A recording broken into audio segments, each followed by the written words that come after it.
Friends, welcome to English class. Today I'm going to explain you lesson number 9, class 7, Professor Shonku and the Little Boy. Students, before giving you the detailed summary of the story, I would like to give you an introduction of author who has written this story. Satyajit Ray. He was born in the year 1921 to 1992. He is widely regarded as one of the greatest filmmakers of all time. He directed a total of 36 films, including feature films, documentaries, and short films. He was also a fiction writer, calligrapher, music composer, and graphic designer. He wrote several short stories and novels. He created the characters Feluda and Professor Shonku. Ray's first film was Pathar Panchali in 1955. He won 11 international awards, including the inaugural Best Human Document Award at the 1956 Cannes Film Festival. Ray received many major awards in his career, including 32 Indian National Film Awards, several awards at international film festivals and award ceremonies, and an Academy Honorary Award in 1992. He was awarded an honorary degree by the University of Oxford. The Government of India honored him with the Bharat Ratna in 1992. Akira Kurosawa said not to have seen the cinema of Ray means existing in the world without seeing the sun or the moon. This story has been translated from Bengali by Gopa Majumdar. Now, student, let's get into the chapter, but first I would like to ask you a few questions. Imagine you woke up one day and found that you had become incredibly intelligent. What would you do? Would you want to stay like that or go back to being as you were before? Yes, student. This story is about a young boy who has lost his memory, and in a sudden of a night, over a night, he has become an intelligent person. Now, that is why I have asked you this question, that imagine if you woke up one day and found that you had become incredibly intelligent. Now, let's begin with the chapter. 7th September, something rather interesting happened this morning. I was working in my laboratory when Prahlad came in and said there was someone to see me. When I asked who is it, Prahlad began scratching his head. He did not give me his name, Babu, he replied, but he is not like the men who usually visit you. Do I really have to see him? I am rather busy right now. Now, this is the very first scene, and the date is 7th September, and Professor Shonku was busy in doing some his practical work in his laboratory, and then immediately Prahlad is a servant who come to him and said that some person named Babu has come to visit his home and to meet him. Now he's saying that I'm a little busy. Do I really need to meet him? So let's go to the next slide. Well, he said it was very important. He won't go without seeing you. There was little I could do after this, so I stopped working and went to meet my visitor. It turned out to be a man of about 30, very simple and ordinary in appearance. He was wearing a somewhat dirty dhoti, and two of the buttons of his bush shirt were missing. And the stubble on his face was at least 3 days old. He was standing just outside the door. His hands folded in a namaskar, he looked very meek and mild. I asked him why he had to see me. The man swallowed before replying, if you could kindly come to my house, sir, I would be very grateful.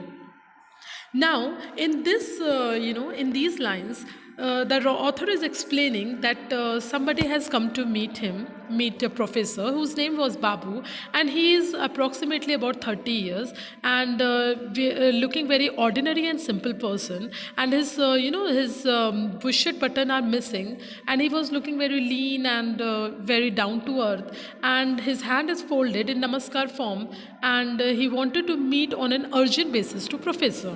Now let's go to another slide. Why? What's the matter? I'm quite busy, you see. The man grew even more apologetic. Yes, but who else can I go to? I live in Chaja. My little boy is ill. I can't even tell what's wrong with him. You are the most famous doctor in this area, so I come to you. It was very difficult not to laugh, but I managed to hide a smile and said, I am afraid you have made a mistake. I am not a doctor, but a scientist. The man now looked like a big balloon. Mistake? You are a scientist? Oh, then of course I have made a mistake. But who will help me now? Now, in these lines, author is explaining that man in a very apologetic way, and he has directly come from Jhaja, which is quite far from that place, and he has, he has listened about that there is one very good doctor who is very kind and helpful. So that is why he has come for the help. Now he's saying I have listened about that you are a doctor. Now he said that you are mistaken. I am not a doctor. I am a scientist. So let's move to another slide. Why, you have doctors where you live, don't you? Yes, but they couldn't help. What's wrong with your son? How old is he? He was 4 last June. We call him Khoka at home. His real name is Amulya. Now, student, please understand these lines. Now, he said that I'm not a doctor, I'm a scientist. Now, but you can tell me that what is wrong with your son. Maybe I can help you. Now, he said that he was 4 last June and he's approximately 4 years old, and his name was Khoka, but his real name was Amulya. Now he's asking what had happened to him. I mean, last Wednesday, Khoka slipped and fell in our courtyard. One corner of it is quite mossy and has become slippery. Khoka hurt his head on the left side. He cried quite a lot, and then I noticed a large swelling over that area. But that swelling went down in a couple of days, but since then my little boy has been talking complete nonsense. He's never talked like that before. None of us can understand a word. Yes, it seems as if those words have meaning. They are not just gibberish. But I haven't had much education. I am only a clerk in a post office. What do I know about anything? Now he's saying that I am not that much illiterate, but the moment my son got injured on his head, he is talking nonsense, and he is becoming completely vain, and we are not able to understand what he is talking about. We are not that level educated. I am only a clerk in post office. That is what he is giving explanation about himself. Now let's move further. Couldn't the doctors who saw your son follow his words? No, sir. But then, they are ordinary doctors. None of them is well known or anything. So I thought I would come to you. I happen to know Dr. Guha Majumdar in Jhaja. He's a good doctor. At this time, uh, the man began to look even more pathetic. Yes, but I haven't got enough money to bring a good doctor home, have I? Everyone said go to Dr. Shanko in Girit. He's kind man. He'll treat your son and cure him. Now, what he's saying that I'm not having that level of money to visit a good doctor. I have heard the name of Guha Majumdar, but I'm not having that much money that I'll go to Jhaja and to meet Dr. Guha Majumdar. Let's move further, student. And he won't charge a paisa either, so that's why I'm here. I felt very sorry for the man, so I took out 20 rupees from my wallet and gave it to him. Get Dr. Guha Majumdar, I'm sure he will be able to help, I said. The man took the money and put it in his pocket, looking both relieved and grateful. Then he folded his hand. I must go now. I am sorry to have disturbed you. Please forgive me. Now, in these lines, he is saying that he felt very sorry for him, and he has taken out 20 rupees from his wallet and given to that person so that he can visit to a good doctor. The man took the money and put it in his pocket, looking both relieved and grateful. Then he folded his hands. I must go now. I am sorry to have disturbed you. Please forgive me. When he had gone, I heaved a sigh of relief and returned to my laboratory.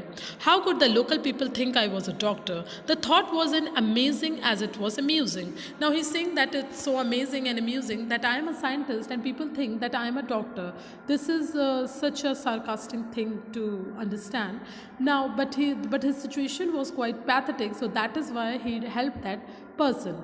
Now, student, we are on the second part, that is 10 September. It is a long standing habit of mine to get up before sunrise. I wash my face and then I go for a walk by the river.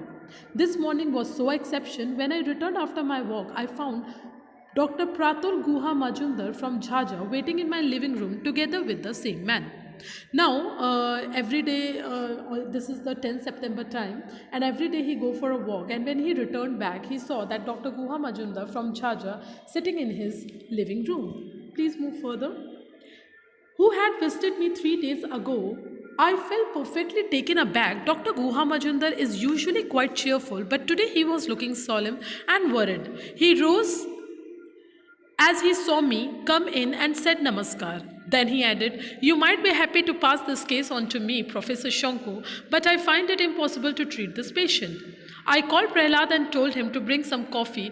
Then I sat down on a sofa and said, "What's the matter with this boy? What's he suffering from? Is he in pain?" "No, he does not appear to be in any pain or discomfort." "So what is it? Has he damaged his brain because of that fall? Is he delirious?" "I don't know. He is talking quite a lot, but so far I haven't heard him say anything that can be dismissed as mere raving and ranting. Some of what he's been saying is totally correct, amazingly so. But what can I do in this matter? Tell me."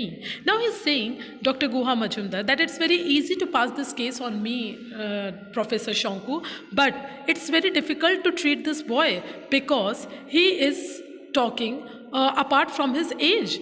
Means in these lines, author is saying that he is talking beyond his age. Means he is 4 years old, but he is talking in a very intelligent and very amusing way. This is and it's all absolutely correct. Means whatever statement and sentence and explanation he is giving, it's perfectly correct, but it's completely amazing that how such a young child is giving such kind of explanation. So students, let's move further to know the actual mystery after his accident. The doctor and the boy's father exchanged a look. Then the doctor said, "Come with us and see the whole thing for yourself. We can go in my car. If nothing else, you will find the case remarkable and interesting. Frankly, if anyone can do anything to help, it has to be you." I knew the doctor wouldn't have made such a request without good reason, so I had to agree to accompany them. We traveled in the doctor's Fiat and reached Jhaja in a couple of hours. On the way there, I learned that the boy's father was called Dayaram Bose. He had been working as a postal clerk in Jhaja for the last 7 years. His family consisted of his wife and his only son called Amole, alias Khoka. The appearance of Mr. Bose was in keeping with its masters. It had only 2 rooms and a thatched roof.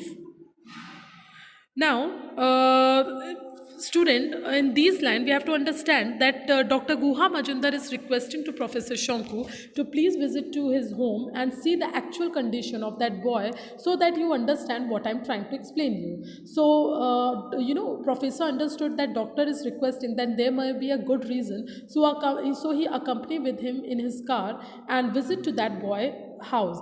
And his father, then he found that his father name was Dayaram Bose, who was working from since 7 years in in postal office as a clerk. Now let's move further. The courtyard where Khoka had fallen was small. We found Khoka lying in a small cot in one of the 2 rooms, his head resting on a pillow. His body was thin, but his head and eyes were big. His hair had been cut very short. Now they are giving the explanation of the boy that the courtyard was where Khoka had fallen, and he was quite thin, small, young boy, and he was quite thin, and his head and eyes were big. His hair had been cut very short. The appearance of Mr. Bose's house was in keeping with its masters. What kind of similarity is author referring to, students? So, they are just giving a description of that boy, that what had happened to him. Now he saw us enter the room and said, "Swagatam." Now when they entered, and then that boy said, "Swagatam." I smiled in reply. "Where did you learn to greet your guest in Sanskrit?" I asked. Khoka did not answer my question. Instead, he started at me for a few seconds and said, 6 and 7.25. His English accent was perfectly clear, but what did such a question mean? Now, they are completely amazed the way he welcomed them. He said Swagatam, and then he asked that from where did he learn to welcome his guest in Sanskrit. So Khoka did not reply to any answer, and instead he started his calculation and said 6 and 7.25. 25. Now his English accent was perfectly clear, and what did such a question means? He was, he's asking to that boy. I looked at I looked at Mr. Bose and said, "Where did he learn all this stuff?" The doctor replied, instead of Mr. Bose, as far as I can make out, he whispered, "No one has taught him to say anything. He is saying everything entirely on his own. That's where the problem lies, you see. Otherwise, his behavior is quite normal. He is eating normally, but maybe he is sleeping a little. We left here at 5. He was already up and talking to himself." What was he saying so early in the morning? I wanted to know. Now he's saying that he wanted to know what he's saying, and he haven't learned from anywhere else. Then why he's talking like this? What was he saying so early in the morning? I wanted to know. This time the answer came directly from Coca, Corvus splendus pacer domesticus. Now everyone got shocked that why did he said this? Now there was a chair behind me. I sat down on it very quickly. Coca had just told me the Latin names of two different birds. Birds we are all familiar with. In fact, those are the two birds that begin a chorus every morning before any other. A crow is a Corvus splendus and a sparrow is a Pastor domesticus. Now, student, can you judge that he has given a name of the birds? These are the Latin words. Corvus splendus means crow and Pastor domesticus means sparrow. Now I turn to Coca. "Can you tell me who taught you these names?" I asked generally. Coca did not reply. He was gazing steadily at a gecko. Gecko, student, means a kind of a lizard that has adhesive pads on the feet to assist in climbing smooth surfaces. It is nocturnal and can be very vocal. So he did not reply to anything, Coca, and he was gazing steadily at a gecko on the wall. Means he is looking after the lizard. It is a kind of a lizard, and he is watching the lizard. I tried again. "You said something to me a few minutes ago. What was it? What did you say?" 6 and 7.25. "Yes, but what does that?" I broke off as I suddenly remembered that the numbers related to the power of my spectacles, -6 and -7.25. Now can you, student, believe it that he was noticing the power of his sunglasses? Now he is saying that now he immediately remembered, the professor immediately remembered that he is talking to the power of my spectacles, that is -6 and -7.25. Oh God, it's so amazing. I hope, student, you are understanding the story in a very good way, because they have given explanation in a very simple English, and they have given the meaning also with a red color. Can you see that Checo meaning has already given on your screen? Now let's move further. Never before had I had such a remarkable experience. I moved towards the bed and leaned over Coca. "Can you tell me, doctor, exactly where on his head the swelling came up? Where was he hurt?" Coca answered me before the doctor could open his mouth. "On the os temporal," he said calmly. This was absolutely incredible. The little boy had even learned the medical name for a bone in his head. He was only 4 years old. Now they are amazingly shocked that they are having an amazingly remarkable experience while meeting him, and he is knowing the name of the bone also, which got hurt during an accident, and that is on the os tempora. He said very calmly, this was absolutely incredible. The little boy had even learned the medical name for a bone in his head, and he was only 4 years old. Now, student, do you think Coca had learned the medical name for the bone? How do you think he knew about the things he mentioned? Now just imagine and try to answer these types of questions. Now, let's understand in a better way what happened next. I decided to take Coca to my own house and keep him under observation. Perhaps it would help me to make a study. As a scientist, I might gain a lot from the experience. Now he said that Professor Shonku is saying that he has decided to take him to his home, and it would help him understanding the how does the human brain work, and it is a great experience for me and being a scientist. Now Mr. Bose and the doctor both agreed to let Coca go with me. Now Mr. Bose and doctor both agreed to go Coca with me. Only Coca's mother said, "All right, you may take him with you, but please bring the old Coca back to me." Now he said that you can take, now his mother did a little objection, and she said that you can take a Khoka with you, but please bring back my old Khoka to me. I want him the way he was. A 4-year-old should have the brain of a 4-year-old. Now she's saying that a 4-year-old should have a brain of 4-year-old only, shouldn't he? What he's been saying of late has really been to himself, not to us. We can't understand a word anyway. It seems to me as if it isn't our boy who lives with us. Now she's saying that this is not our boy who live with us, and please, I need my old Khoka back, but someone else. I find that very painful. He's our only child. Please do remember that, doctor. Now she's saying that he's only our child, and please keep his care, and bring that old Khoka to me, because we are missing our actual child, and a 4-year child should be like a 4-year child, not more than that age. Now I didn't know the cure for Khoka's ailment either, yet how could I tell myself that even a scientist like me could not possibly find a solution to the problem? If I applied my brain to it, of course a major question that had to be tackled.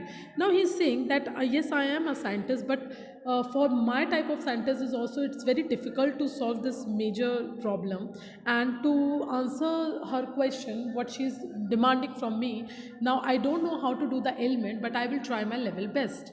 Now, to be tackled and was whether or not Khoka's symptoms could be described as sign of an illness. What was obvious was that his parents were distressed, as anyone would be if their little son behavior changed overnight, quite inexplicably. Now he's saying that it is very difficult, and he can understand the pain of his parents, because for a parent who's having only a single child, can what kind of thought is going on their mind is quite difficult to understand that, because they are requesting a scientist to treat his kid, but his ailment is like impossible to understand, because there is no solution to his problem. Now let's go further to understand what solution did they found at last. We left Jhaja at around 11:30. Dr. Guha Majumdar took us back to Girith. We had covered about 27 miles when the car suddenly came to a stop. Now they left from Jhaja, and it's approximately 11:30, and Dr. Guha Majumdar take them back to Girith, and they have covered approximately 27 miles, and then suddenly a car stopped. Khoka simply said, "Sparkling plug." When the bonnet was opened, we discovered that our sparkling plug wasn't working properly. When that problem was fixed, the car started again and gave us no further trouble. Khoka remained silent throughout the remaining journey. Now he was remained silent, and he was giving a different time kind of a reply, and even he has given the exact problem of that car. He has been with me since yesterday. I have put him in a room on the first floor that faces south. He seems totally at ease. Not once has he mentioned his parents or his own home. When he heard that my cat was called Newton, he said gravity. Somehow he had learned about Sir Isaac Newton's discovery of the force of gravity. Now when he came to Professor House, he found that his cat name was Newton. So he said that gravity, and he has heard somewhat about Sir Isaac Newton. So he has started the discovery of force of gravity. Now this is so amazing, students, so amazing for a 4-year child who is talking about Sir Isaac Newton. Do you think it is normal for a 4-year boy to not miss his parents and to be at ease at a stranger's house? What does this tell us about the state of mind he is in? Means a 4-year child boy can never be like this. He'll miss his parents, but he's not missing his parents. He's very normal, and he's on a different state of mind. So it's quite amazing thing to understand a human brain. Now most of the time Khoka just lies in his bed and seems lost in thought. Prahlad is very happy to have a child in the house. He stays with Khoka during the time when I have to attend to other work. The only thing that disappoints Prahlad is, now what happened, Khoka was always lost, and Prahlad was very happy to see that boy in his home, but he was always busy in his own work and lost in his own thought. And let's understand in a better way. Now he's only talking to himself, and all talking rubbish. Completely, it's not rubbish. It's completely different out of the way. Now that Khoka does not talk to him, when Prahlad mentioned this to me, all I could say was, a few more days here might help him to get back to normal. As soon as the word left my mouth, I couldn't help wondering if there was any truth in what I had just said. Now, Khoka is not talking to Prahlad, and when Prahlad mentioned this to him, that a few days more here might help him to get back to normal. Now he didn't utter a single word, and I couldn't help wondering if there was any truth in and what I had just said. So they are unaware of the fact that what kind of reply Khoka will give while hearing all these statements. It was approximately at 2 o'clock this afternoon. I dissolved a sleeping pill in a glass of milk and gave it to him, in the hope that it might calm and soothe his brain. Khoka took the glass from me and said instantly, Samolin, the pill had no smell at all, and it was impossible to tell just by looking at the milk that it was mixed with anything. But Khoka caught me out, so there was no point in lying. It is to help you sleep. You'll feel better after a good sleep. Drink your milk, I told him. Khoka replied calmly, No, do not give me any drugs. Don't make that mistake. Now they have given him a sleeping pill so that he can relax, but he immediately found that there is some medicine, some drugs involved in that milk, and he immediately replied uh, to that offering milk that do not give me any drink and drugs, don't make that mistake.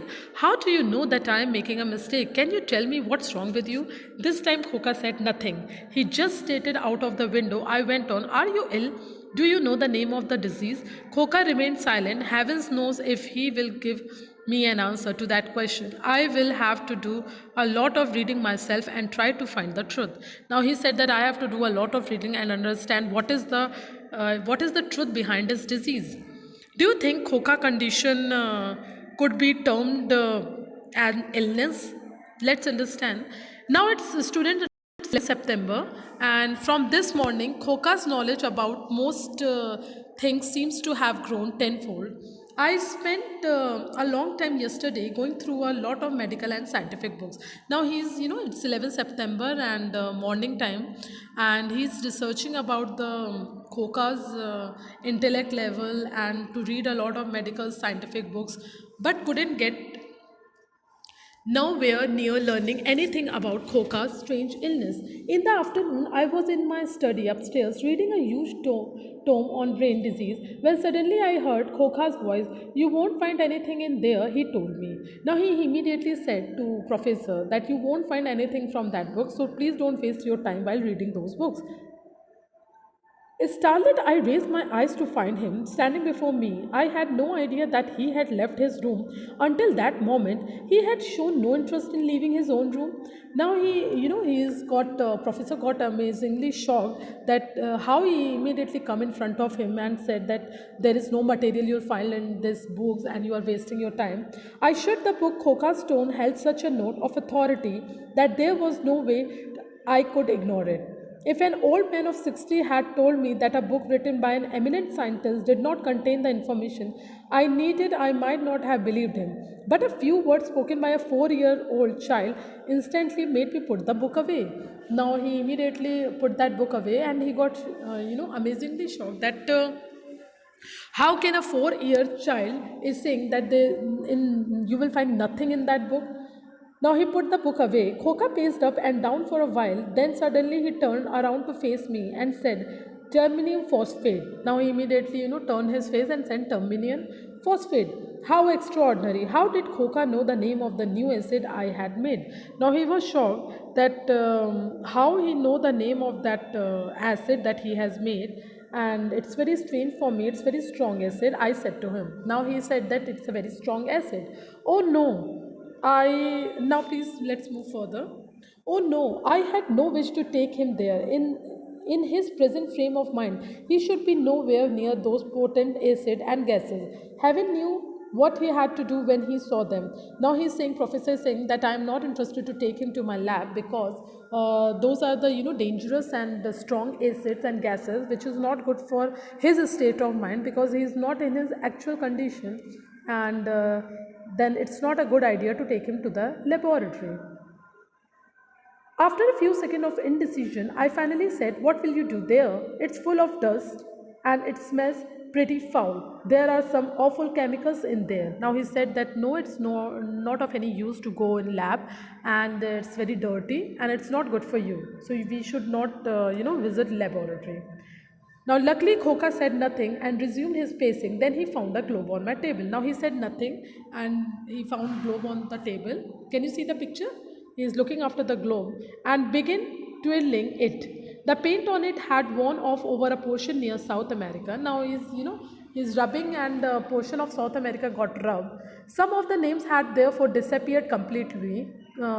Few names, disappeared over near South America got disappeared. Khoka started at that bad patch for a few moments, then picked up a pen from my desk and proceeded to scribble something on the globe. Now he was writing on the globe something which is very indifferent to understand what he was writing.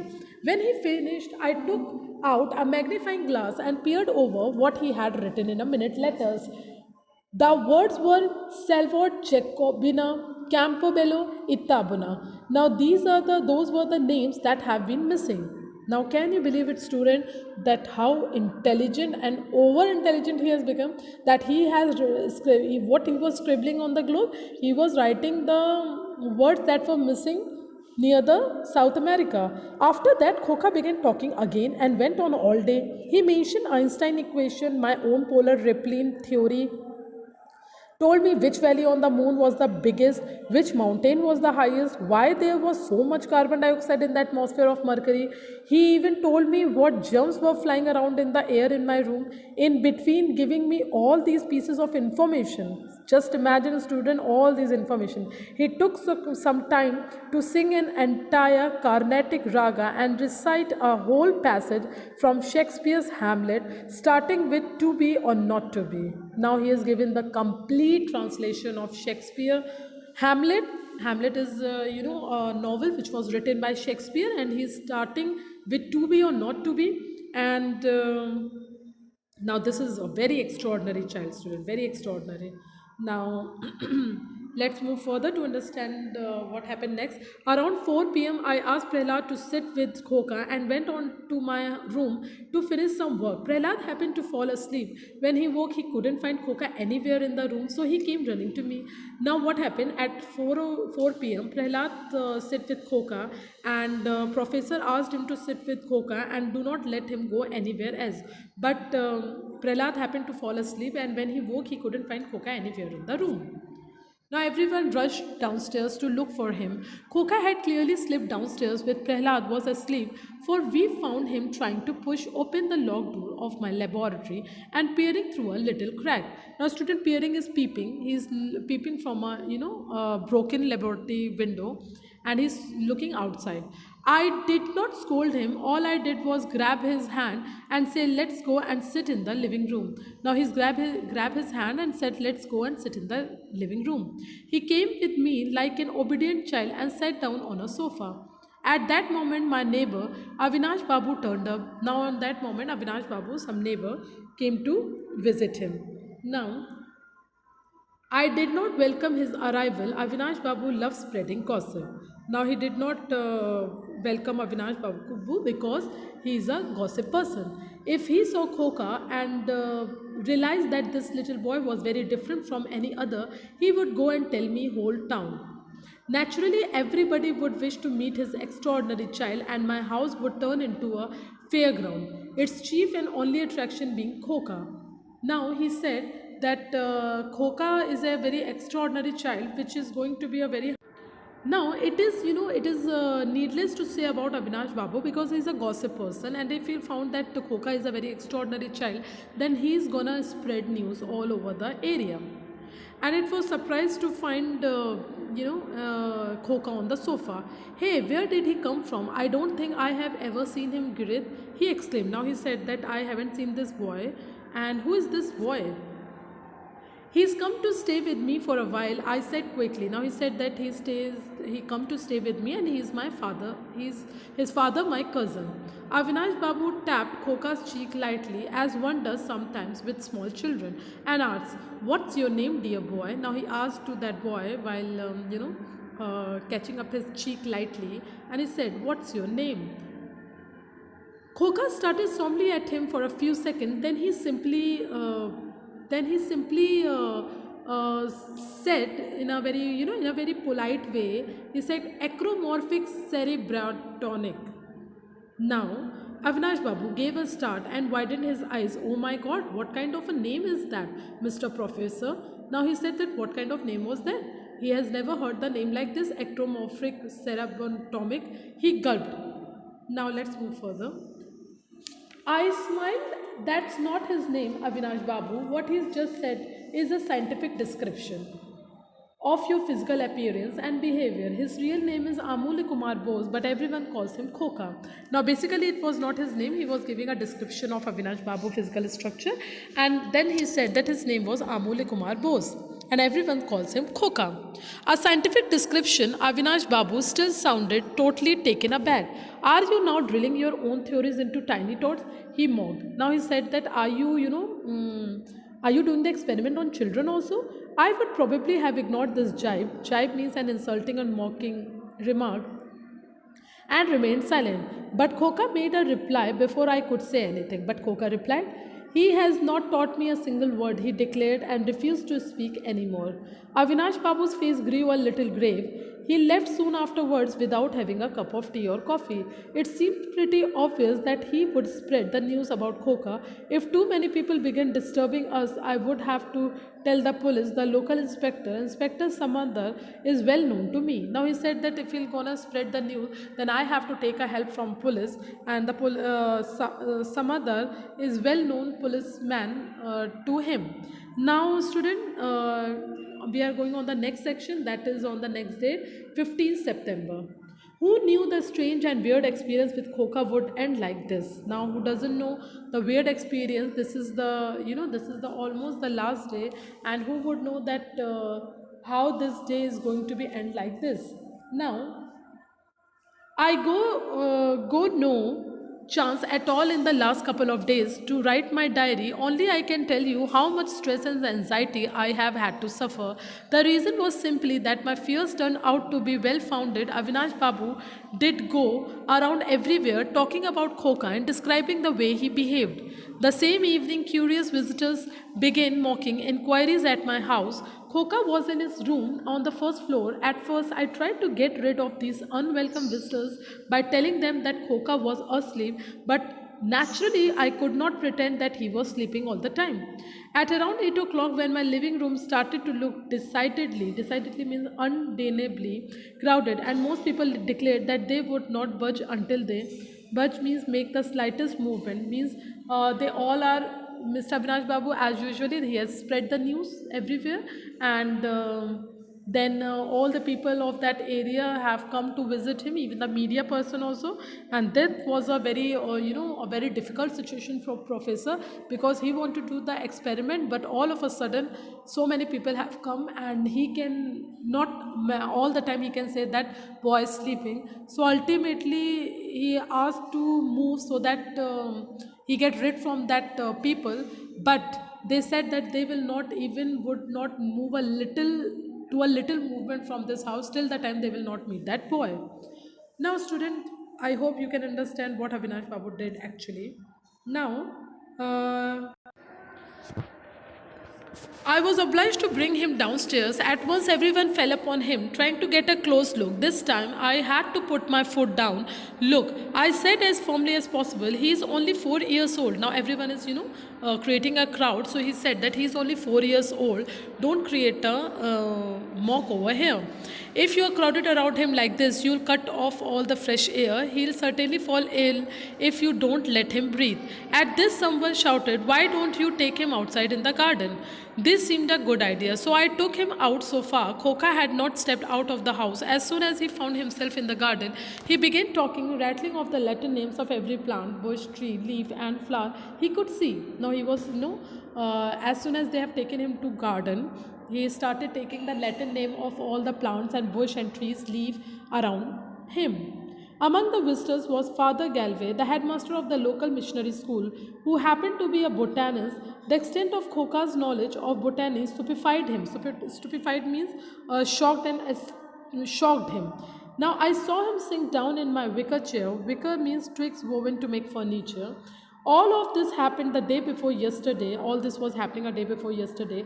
Last night before going to bed, Khoka himself told me how many people had visited my house. Now Professor asked him how many people have visited my house. Now, according to him, the total number was 356, out of which 3 were Europeans, 7 were from Orissa, 5 from Assam, 1 was a Japanese, 56 were Biharis, and 2 were from Madras, and the rest were all Bengalis. Can you believe it, student? He remembered all the members, even the counting and the categories as well. This is so surprisingly astonishing. Yesterday morning, 3 reporters arrived from Calcutta determined to speak to Khoka. Khoka obliged but refused to answer any of their questions. Now, a few of the reporters came from Calcutta to meet Khoka.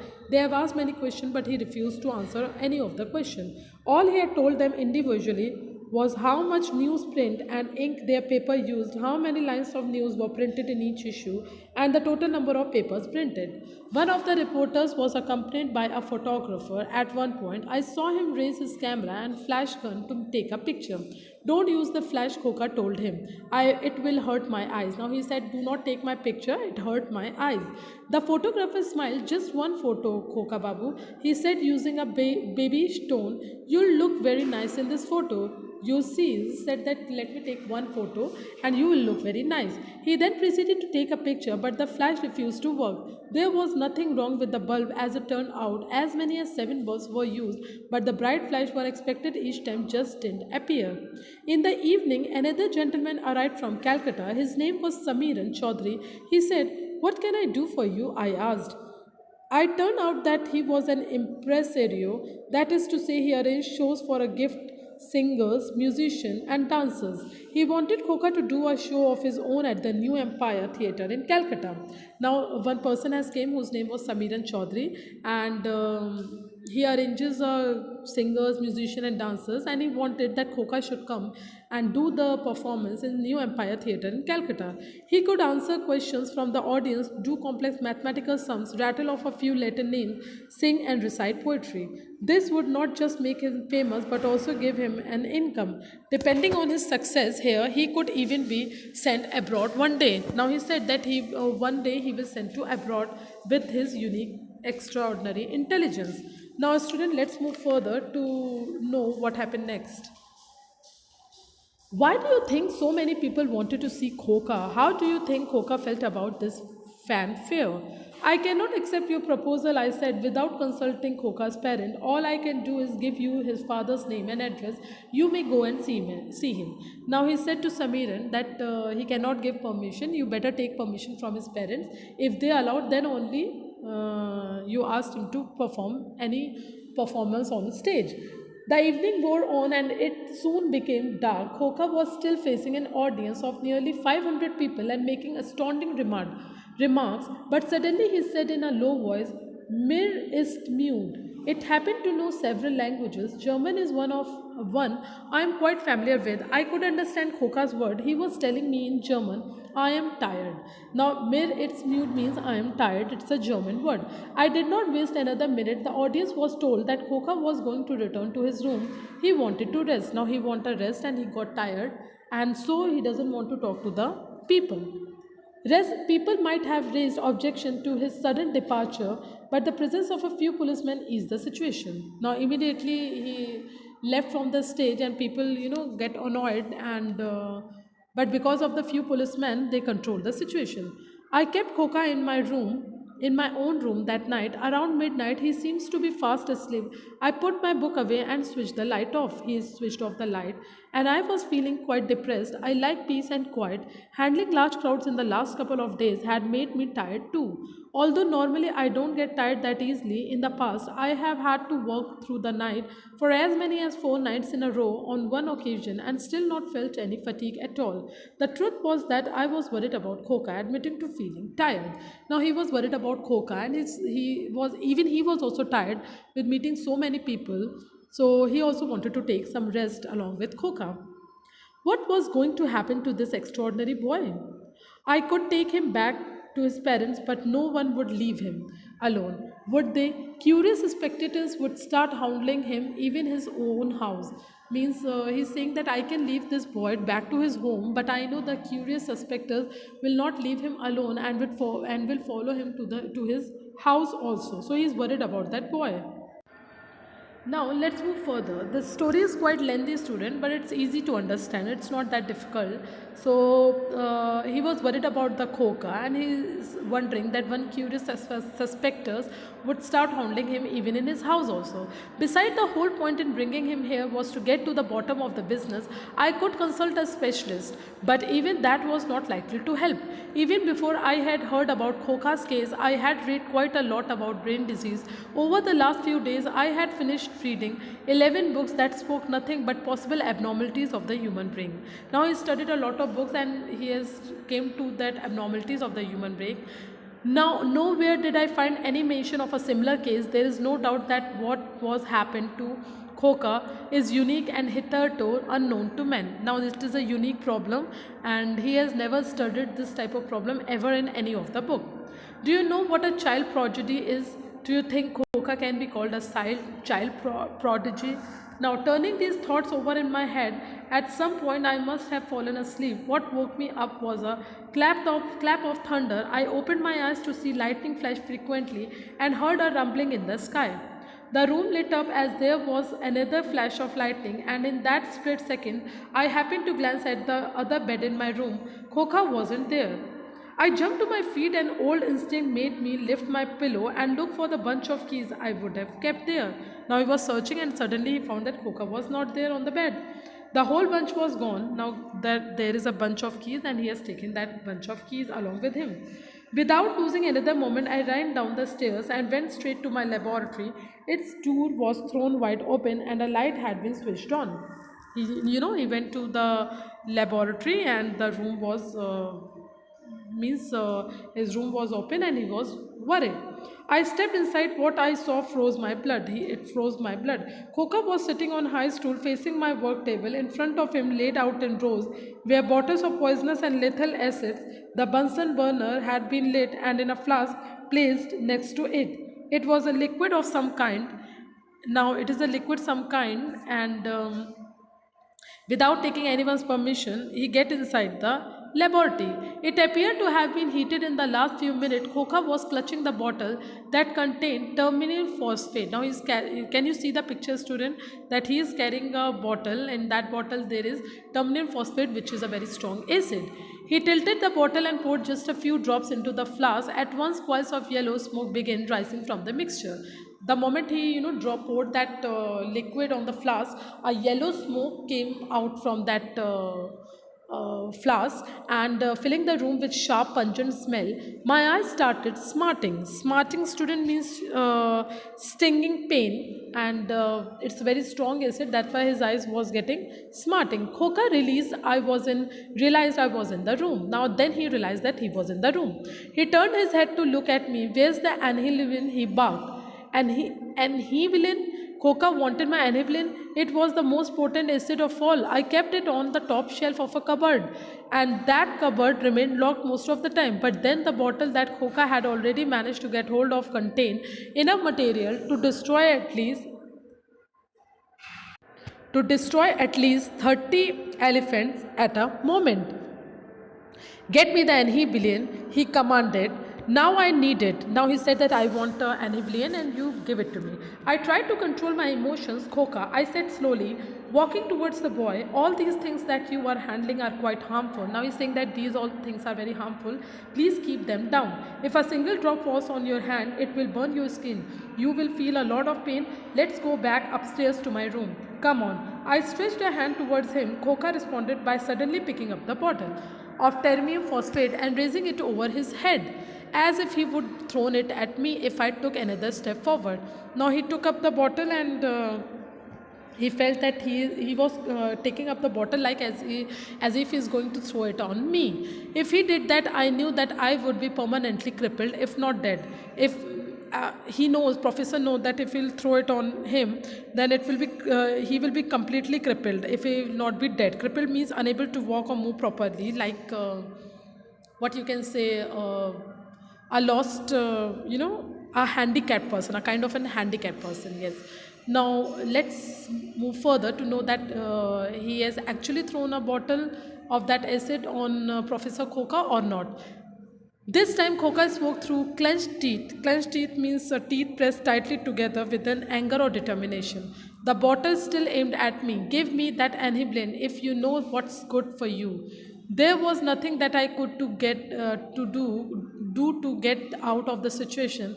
But what gave me a degree of reassurance was the fact that Khoka had already handled quite a few acids without hurting himself. So I unlocked the cupboard and picked up the anhiblin from the back of the top shelf. Then I placed it in front of Khoka and began praying silently. To my surprise, Khoka lifted the stopper and very carefully poured only 3 drops of anhiblin into the flask. Then, before I could say or do anything, Khoka picked up the flask and drank the green mixture in it, and that he had prepared himself, finishing it in 4 quick gulps. In the next instant, his body went limp and he fell over the desk. Now, what he did before he say anything, Khoka picked up that flask and drank the green mixture. He has made that mixture and he had prepared by himself, finishing it in 4 quick gulps. 4 quick gulps mean he has taken that green mixture. In the next instant, his body went limp and he fell over the desk. I ran across, picked him up in my arms, and ran all the way back to my bedroom. Having put him back in bed, I quickly felt his pulse. It appeared to be normal. He was breathing naturally and his face looked calm. He did not seem to have lost consciousness, means he was okay, and he has prepared that mixture who he has taken by his own. Now we are on the last part of the chapter, student. Contrary, he appeared simply asleep, sunk into a deep natural slumber. Outside, the heavens had opened in torrential downpour. Torrential downpour means heavy rain. I sat quietly by Khoka's bed. About an hour later, the rain gradually stopped and the clouds disappeared. Dawn was just breaking. Crows and sparrows started their morning chorus. Now, what happened next, student? He was asleep and sunk into a deep natural slumber, and it was torrential downpour. It was raining heavily, and I sat quietly by Khoka's bed. He was sitting beside the Khoka's bed, and about an hour later the rain gradually stopped and cloud disappeared. Now exactly at 5 minutes past 6, Khoka stirred, turned on his side and opened his eyes. Now after 5 minutes he opened his eyes, and the look in his eyes was different. He seemed a little lost and uncertain. He looked around the room and then spoke, sounding as he was about to cry. Means he looked around the room, and it seemed that he was about to cry. Where's mummy? He asked. I want my mummy. Now, because he's come to now, student, are you understanding? He came back to his original condition, and as normally a 4-year child asks for a mother, so in the same way he was also asking for his mother. जैसे I hope you are understanding what I'm trying to say. He is calling out his mother's trembling, and he's saying, "Where is my mother?" I took Khoka back to his parents and returned home only an hour ago. Now he took Khoka and returned to his parents an hour ago. He and I quickly became friends on our way to Jhaja. Now they have become, friends during the visit to Jhaja. When I left his house, Khoka stood at the door. Now Khoka was standing at the door, waved at me and said, "Will you bring me sweets, Dadu, toffees?" Now he said that, will you bring yes. Will you bring sweets? Now he's demanding, like a 4-year child, that will you bring sweets and toffees, Dadu? Now he said, he called him first time, not Professor Shanku. He said, first time, Dadu. Of course, I replied, I will come back from Girit tomorrow and I will certainly buy you sweets. Now he said that, yes, I will come tomorrow from Girit and will bring sweets for you. To myself, I said silently, even a day ago, Khoka Babu, you would not have asked me for sweets and toffees. What you might have demanded would have been some peculiar object with a complex, unprosecutable Latin name. Now, he said, to myself, I said silently, even a day ago, Khoka Babu, you would not have asked me for sweets and toffees. If what would you might have demanded would have been some peculiar unpronounceable Latin name. So this story was written by Satyajit Ray, translated by Gopa Majumdar. I hope this story is very much clear to you. It's a story about an intelligent boy, how he has overcome with his problem, how he met with an accident, how he himself prepared a green mixture, and how he himself cured his problem by his own. So I hope you have understood with the chapter. Thank you, and please complete your work, the PDF which I have forwarded to you. Thank you and have a good day.